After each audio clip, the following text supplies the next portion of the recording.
Hello and welcome back to RageGaming, and of course more Elden Ring in patch 1.08. Naturally, with the new patch we have changes to the meta of the game, various weapon types being improved and also nerfed in certain ways. This plays a noticeable role for strength weapons specifically, because smaller weapons now have lower poise damage, meaning heavy big weapons further have poise priority. That's how it should be. The cost of the weight and the slow nature of these weapons should get some perks like bigger damage in one hit and poise. More and more over time, we have changes and updates that reflect that after strength weapons having that rough start in 1.0, as well as the new modes of the arena benefiting big surprise damage, and strength weapons are also fantastic here. For my list then, we have some changes to weapons and their standings, and a couple new additions based on suggestions and feedback. This is the tier list though, S, A, B, and C as always, because these are the best strength weapons of 1.08 compared to one another, so even if a weapon is C or B tier, it's still a good strength weapon pick, basically. With all that said though, let's begin. Down in C tier, we once again have the Colossal Sword, the Grafted Blade Greatsword. Technically improved this patch,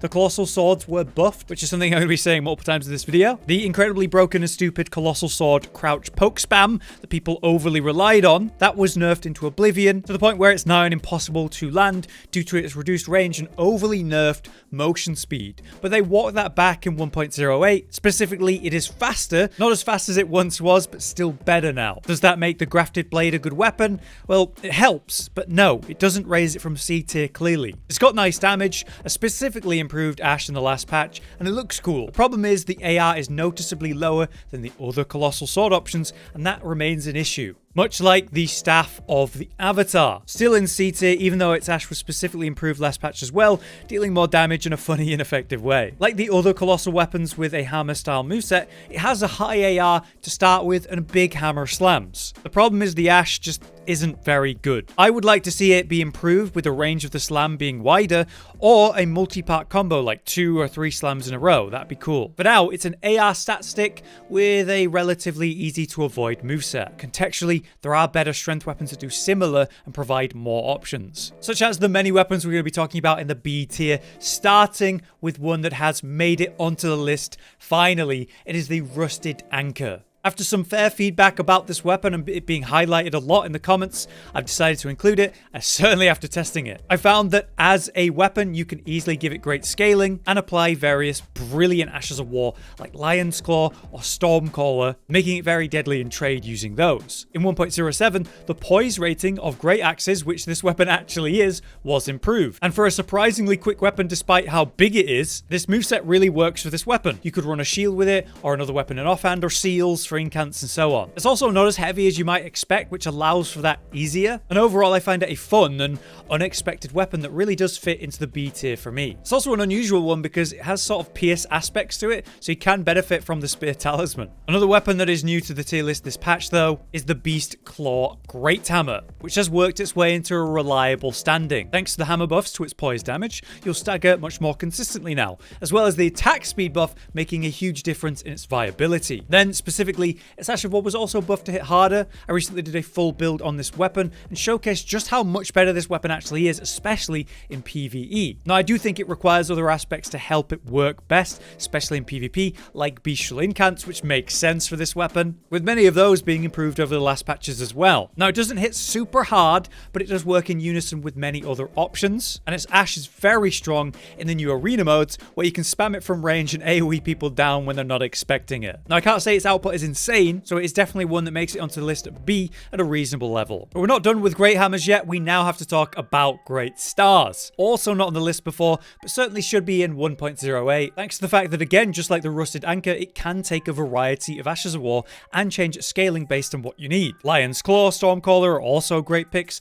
but this one works really well with Prelate's Charge to maximize the ticks of damage and therefore healing, because this weapon comes with passive lifesteal on the weapon, which is always very strong. This is insane in AoE situations, or just in general getting health back while you fight. In the same way that we have the hammer buffs for the other weapons though, there's poise buffs, faster attack speed, and it also works in unison with, say, another one in power stance, or great as a shield option. Much like other great hammers, it's never really going to hit massively hard like a colossal weapon, but it's also going to swing much faster than you might expect. Pretty versatile, fitting into any build with just a bit of strength, and worth considering this patch. Next up, one I'm going to cover pretty quick because we talked about it in pretty good detail last time is Godfrey's axe, which is back after 1.07. Actually, finally relevant after multiple buffs in various patches. It became a bit of a powerhouse, thanks to the Ash of War providing a massive AR boost. It was always close to power, but just falling short. Now they've given it options. The new stamp combo is way faster, and Regal Roar actually benefits from the Raw Talisman, meaning it deals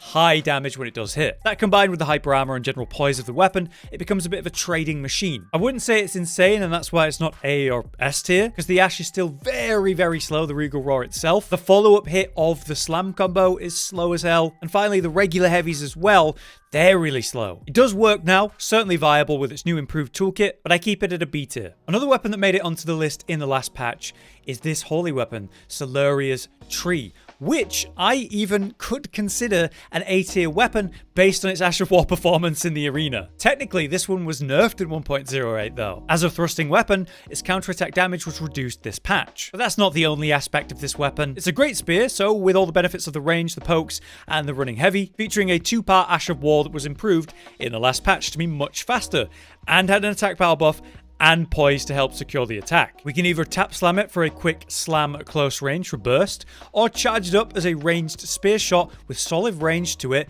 and big damage. That's fantastic in the arena, in any free-for-all or team situation where you can catch someone out and surprise them while shooting at them from far away off screen. Because it pierces, it can hit multiple targets, and it's going to do a lot of damage there. It's also insanely good in PvE where the enemy is a bit more, predictable and you can kind of spam this type of stuff, especially if the enemy is weak to holy damage in any way. I can't bring it up to an A because it was technically nerfed this patch, but it is really good this patch, especially in arena. Another weapon that does really, really well in the arena is of course the Starcourge Greatswords. It doesn't actually benefit from that colossal sword poke buff this patch, but contextually I believe it's better this patch because of the arena. Another weapon with big slow heavy hitting hits, but the Ash of War, which has a 2-part pull-in hit and then a massive slam AoE, that works incredible in the arena where you're in a free-for-all situation where people are paying less attention, you can sneak up on them, or best, when they're against a wall or in a corner. In 1v1s, this Ash is still good in terms of the damage it does, obviously,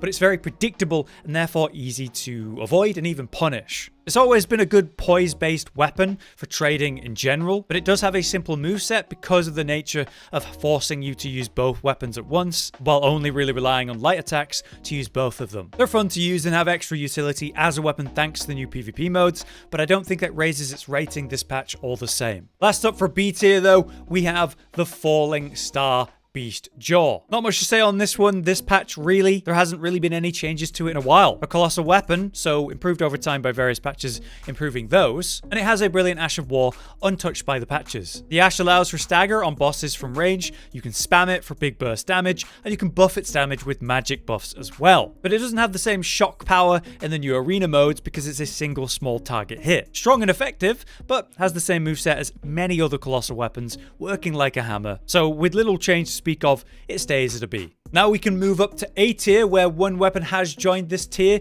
because I feel I've overrated it for a little while. The Nightrider Glaive is down from an S tier. I think I overrated it because it's the best halberd of its type and it's a very strong strength weapon. But just because it's the best of a type doesn't mean it competes with the other S tier weapons and what they do and what they bring to the table. It's a solid pick and extremely buffable, and you can use various halberd based Ashes of War which are both cool and very effective because of the speed they come out for a heavy hitting strength weapon like this. But there's not much more to say about it. I think I just overrated it. Something I haven't overrated though, I think, is the Magma Worm Scale Sword. With no changes in 1.08, it remains a strong weapon thanks to the previous patches. Especially though in this patch with the arena and surprise attacks, because you don't want to trade with this weapon, especially when it's buffed up. If you can sneak up on someone or interrupt a fight during free-for-all or team deathmatch using either its unique Ash of War or the heavy attack, that can be incredibly dangerous. It became great over the last 2 patches, with curved greatswords being improved in 1.06 with better motion speed and recovery, while in 1.07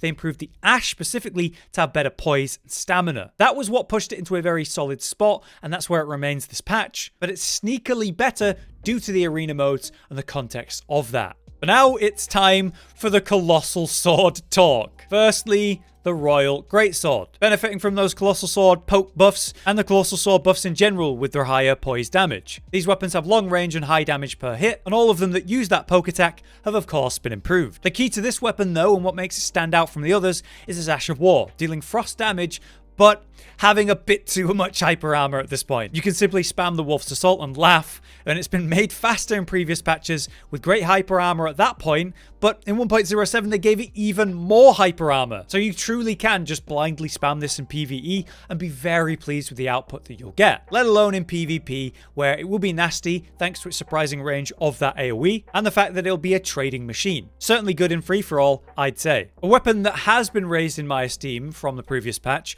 is the Maliketh Black Blade, another colossal sword, also in a fantastic place, benefiting in the same ways, but it also had specific improvements in 1.07. The Destined Death effect lasts a good minute now, which is a major time increase, so that 10% health reduction is going to be constant in boss fights and honestly in PvP too. Thanks to the motion speed being increased though, that's the big deal here. We can trade much better and consistently land the blows. It's a 3-part swing around, slam down and Destined Death AoE. The AoE has a reasonable range, so that's good in the arena, and I find it extremely fun to use, especially in combination with other Destined Death effects like the dagger for a quick swap and change of pace, even stacking up the Destined Death effect. Now compared to the Royal Greatsword, I feel its max DPS is lower, but they are very competitive weapons. Much like the third colossal sword here in A tier, the Ruins Greatsword. Once again benefiting from 1.07 and 1.08 colossal sword buffs. They're all great options now, just for different reasons and purposes. This weapon has remained unchanged though compared to the others. Despite that, it is brilliant in the arena. Like the Blasphemous Blade Ash of War, you've got a wide,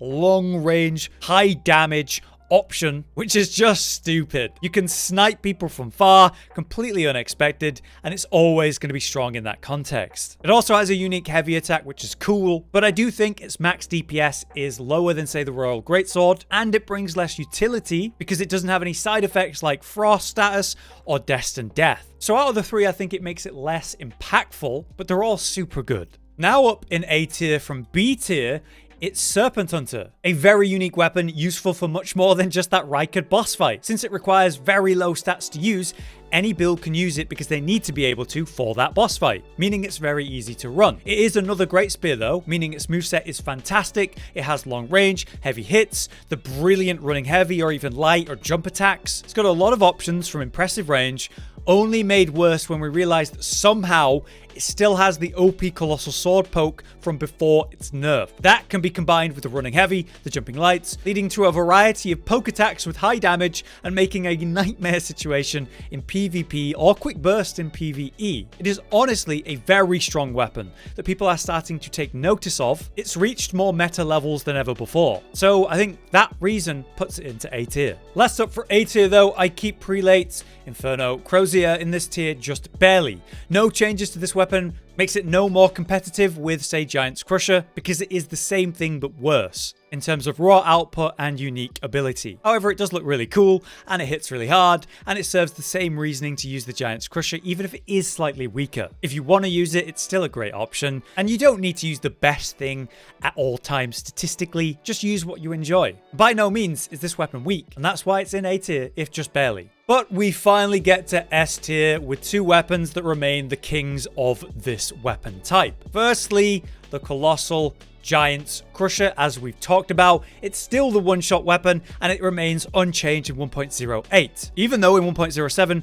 Colossal weapons had some attack speed increases and better recovery time. Somehow it was slightly improved, and that shocks me. You could argue that it's got better utility in this patch in the arena specifically, because just like Invasions, if you can surprise a foe with a single big hit, that works well there. Ultimately though, it's like the highest, hardest hitting weapon in the game, and really is the essence of strength weapons. Big hits in one swing. And that brings us to our final weapon. If you know me by now, you probably know what it is. You can see it on the screen. It's the last thing to be placed. It is the Greatsword. Guts' Colossal Sword. Just like the other Colossal Swords, benefits in the same way. Yeah, that crouch poke is better. However, this weapon has become more popular this patch somehow. In the arena, you can run two of these in power stance and run a jump attack build. You can one-shot players for 2,000 damage easily using just that. Whether you're one-handing it and making use of the versatile, incredibly strong options with those ashes like Giant's Hunt or Lion's Claw, which were buffed in the previous patch, or you're power stancing it for outrageous damage in one hit, I believe this weapon is pushed over the edge compared to the other colossal weapons due to the buffable nature and the variety of options you have. You can enhance its damage with an element or status that your enemy is weak to, making this weapon perfect in every situation. Colossal swords and colossal weapons have got better and better and better. Poise as a concept has been balanced better and better, and colossal swords and weapons stand at the top of that. This stands at the top of the colossal weapons in my opinion, thanks to the variety in its moveset, the range and ways you can run it in different builds. It is the king of the strength weapons in my opinion, and somehow it has been made slightly better this patch, and that's probably why I'm seeing it more and more. But there you have it, the final tier list for your strength weapons of patch 1.08. As always, I've just ordered them to reflect their standings per tier, left being the strongest that tier and right being the weakest in my opinion. Are there any weapons you position differently though, and any weapons in fact I've missed out entirely? I've been testing and messing around with a lot of different weapons this patch, but as you know, there are so many weapons in Elden Ring, I could have missed a new gem. With the change and new modes to consider in 1.08, I will be back for other weapon types before long though. But for now, I've been Hollow, you've been you, thank you for watching, and I'll see you next time. Josh, Cotton, and Hollow with the videos, dropping the humor like a hammer on your tippy toes, bringing entertainment on a daily arrangement to take our insanity and turn it into entertainment. Yes, I said entertainment twice, to reiterate that it is nice to look into your faces on a mostly daily basis when you let us in your homes to make the whole world a stage. Goodbye.